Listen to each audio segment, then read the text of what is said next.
Christ Triumphant, May 19th, Daily Devotional by Ellen G. White.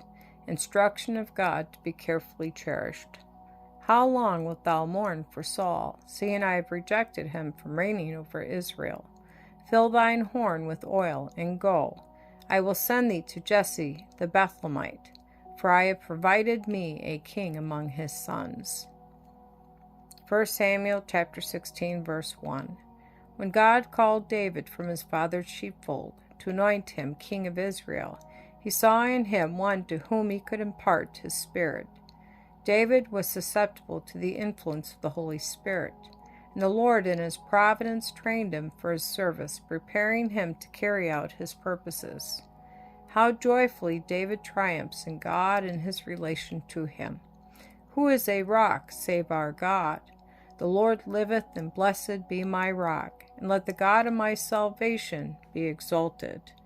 1 Samuel chapter 22, verses 32 and 47. He is my strength, my power. He is the source and foundation of all blessings. He is to be as the shadow of a great rock in a weary land. He is my strength, my support. He it is who keeps me safe. In him will I trust.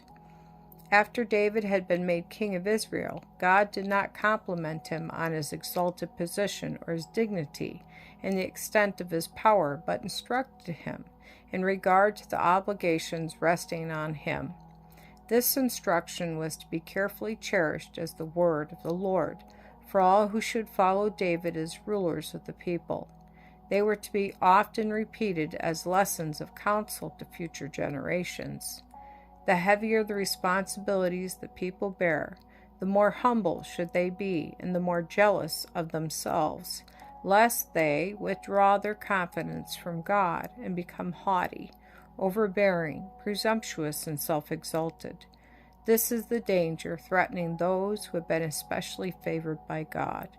Unless they become wise in the wisdom of God and strive constantly to reveal the attributes of God, they are in danger of thinking themselves sufficient for all things. Those placed in positions of responsibility should be men and women who fear God, who realize that they are humans only, not God. They should be people who will rule under God and for Him. Will they give expression to the will of God for His people? Do they allow selfishness to tarnish word and action? Do they, after obtaining the confidence of the people as leaders of wisdom who fear God and keep His commandments, belittle the exalted position that the people of God should occupy in these days of peril? Will they, through self-confidence, become false guideposts pointing the way to friendship with the world instead of the way to heaven?